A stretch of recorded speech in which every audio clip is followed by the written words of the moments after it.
Nesse vídeo eu vou te explicar um fenômeno que causa a destruição do isolamento do seu motor, que é a reflexão da onda. Esse fenômeno está presente em circuitos onde um inversor de frequência alimenta um motor com cabos aí com comprimento mais significativo. Vai ser uma explicação simples e o mais didática possível para te fazer entender de onde surge esse efeito, como ele acontece. É um assunto bastante extenso, bastante complexo também, então não vou me aprofundar tanto aqui na explicação, até porque eu nem teria capacidade suficiente para isso. E para começar, vamos analisar esse primeiro GIF aqui, onde a linha horizontal representa uma corda, a linha vertical uma parede e o ponto representa uma fixação aí dessa corda na parede. A teoria das ondas ela se aplica às mais diversas áreas, então nesse exemplo aqui, para ser o mais didático possível, nós vamos utilizar uma corda, até porque é algo que é visível, né? Então fica mais fácil de entender. Bom, se você esticar uma corda e produzir uma onda nela, se você chacoalhar ela de forma a criar uma onda, conforme está nesse GIF, observe o que vai acontecer se você tiver um ponto fixo do outro lado. Essa corda ela vai até esse ponto, essa onda, na verdade, ela vai até o ponto fixo, e quando chega ali, ela inverte a polaridade e inverte também a direção dessa onda. Então, a onda que ela estava com a crista para cima e seguindo da esquerda para a direita, após chegar nesse ponto fixo, ela vai ter a direção contrária, ela vai da direita para a esquerda e a crista vai estar virada para baixo. Bom, isso acontece quando nós temos um ponto fixo. Se nós tivermos uma ponta solta, repare o que vai acontecer nesse segundo GIF no desenho de cima. Essa ponta solta ela vai chicotear, poderia dizer assim, né? Ela vai, ao invés de ir para baixo, como no outro caso, ela vai mais para cima ainda. A direção ela vai inverter, assim como aconteceu no caso anterior, né? Então a onda que estava indo da esquerda para a direita, ela vai da direita para a esquerda da mesma maneira, mas ao invés de mudar a crista de cima para baixo, ela continua com a crista para cima.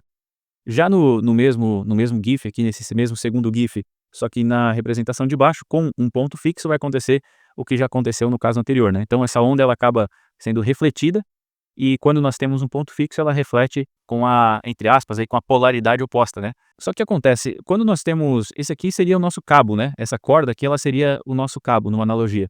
E o ponto fixo é o motor, porque a nossa impedância do motor, a impedância, entre várias aspas aqui, a resistência do motor, né? Mas é a impedância. A impedância do motor, ela é muito maior do que a impedância do cabo. Então é quase como se fosse ali um ponto fixo para a nossa eletricidade, para a tensão chegar até ele. Então, no momento que chega essa tensão até no motor, o que acontece na prática é isso aqui.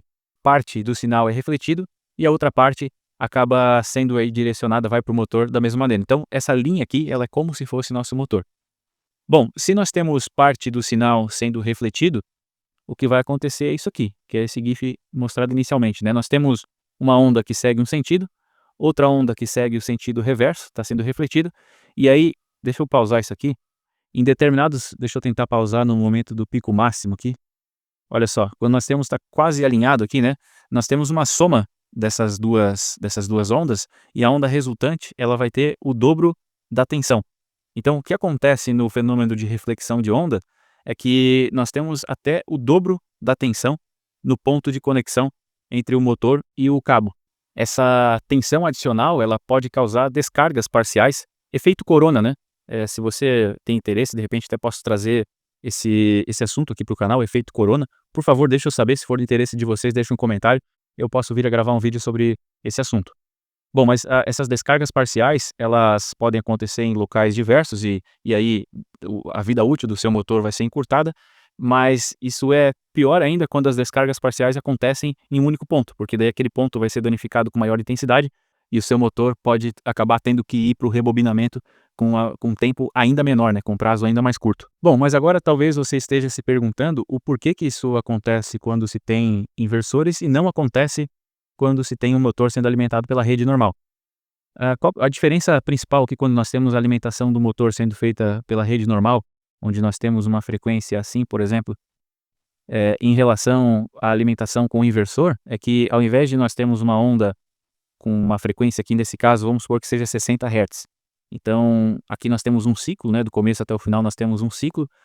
No caso do inversor, você vai estar alimentando aí com uma frequência, a frequência da modulação PWM do inversor vai ser de talvez 3, 5, 10, 20 kHz.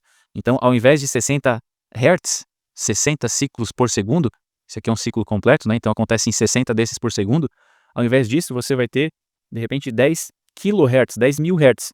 Então essa frequência é muito, muito mais alta mesmo. Então, Eu vou fazer aqui, eu não vou nem conseguir representar aqui, mas vamos imaginar algo assim, né, essa frequência aqui não vai ter algumas dezenas, talvez centenas de hertz, né, eu nem estou contando aqui, mas enfim, enquanto eu tinha um ciclo aqui, eu tenho, sei lá, 10 ciclos aqui, vamos supor. Então tenho 10 vezes a frequência, que era 60, então vou ter 600 hertz. Não chega nem perto do que é um inversor, mas aqui para poder ficar visível, né. Bom, mesmo que eu tenha o mesmo nível de tensão, vamos supor que daqui até aqui, essa distância aqui é a mesma distância que eu tenho daqui até aqui. Está fora de escala aqui, né, mas vamos supor que é a mesma distância.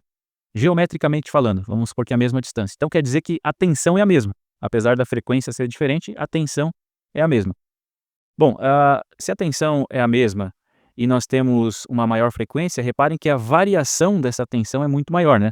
Aqui nós temos uma inclinação aqui, lógico que isso aqui não é uma reta, né, mas enfim, estou tentando tangenciar aqui essa linha. Nós temos uma inclinação aqui que representa a variação de tensão. Se pegar aqui, essa linha é quase que horizontal, né, nós temos quase que um ângulo reto aqui. Então, o que isso quer dizer? Que a tensão ela está indo do máximo aqui positivo para o máximo negativo muito rápido, né. No inversor, isso aqui é praticamente quadrado. Os dispositivos que fazem o chaveamento dentro do inversor, na primeira aula do curso de inversor eu falei sobre a estrutura do inversor, se você quer saber como ele funciona, acessa lá, vou deixar um card aqui desse vídeo. Mas basicamente isso aqui são pulsos, quase que quadrados. O tempo de subida e de descida aqui desse pulso é quase zero. Isso aqui é muito, muito rápido. Então, a variação da tensão é muito maior. E é essa variação rápida da tensão que causa problemas.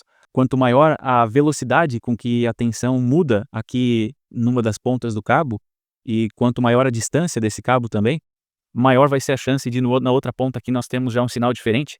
Então, é por isso que esse fenômeno aí da reflexão da onda, ele acontece em circuitos com a frequência mais alta e também com um comprimento maior de cabo. Então, qual que é a solução aqui? O que que você faz para evitar esse problema aqui da reflexão da onda? Uma das maneiras é reduzir o tamanho dos cabos.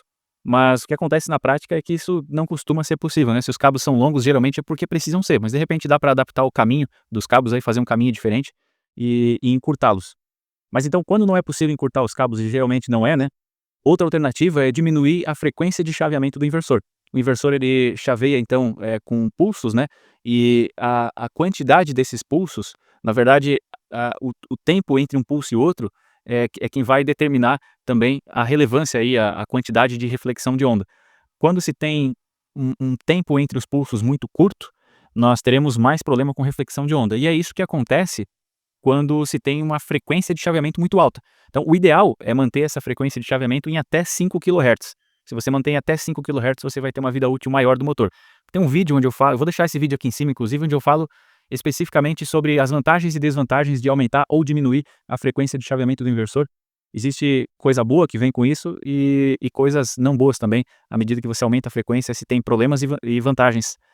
E a mesma coisa acontece diminuindo a frequência. Bom, no caso da reflexão de onda, se você tiver frequências mais baixas, é melhor. Outra forma não tão viável de resolver o problema, ou de atenuar pelo menos a reflexão da onda, é diminuindo a tensão na saída. Porque o que acontece? A largura desses pulsos aqui que o inversor vai dar, ela depende da tensão que precisa na saída. Como ele tenta simular uma senoide, então no começo da onda, onde a tensão é mais baixa, os pulsos eles são curtos e o tempo entre um pulso e outro é maior. Mas à medida que vai chegando no pico da onda, é necessário que os pulsos sejam bastante largos e aí o intervalo entre um pulso e outro se torna curto. Se diminuir a tensão, esses pulsos eles vão ser menores e a largura deles vai ser menor e, portanto, vai ter um intervalo maior entre um pulso e outro. Essa é outra maneira também, mas é pouco viável, né? Geralmente não vai ser viável. E aí, uma pá de cal nesse problema, eu falei maneiras aqui de como atenuar o problema, mas tem uma solução definitiva que é utilizando um filtro indutivo na saída do inversor.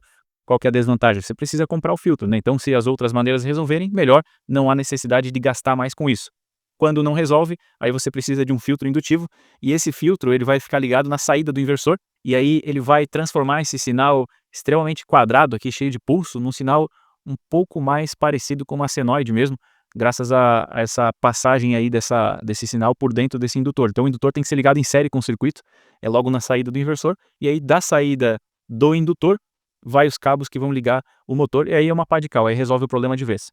Bom, se você aprendeu então alguma coisa com esse vídeo, por favor, deixe um comentário, porque além de me incentivar, ajuda também o YouTube a entender que esse conteúdo é relevante e vai entregar esse conteúdo para mais gente. Então, agradeço quem ficou até aqui. Se inscreve no canal, ativa o sino de notificações e deixa um comentário aí falando o que você achou e de repente perguntando também o que você ficou com dúvida.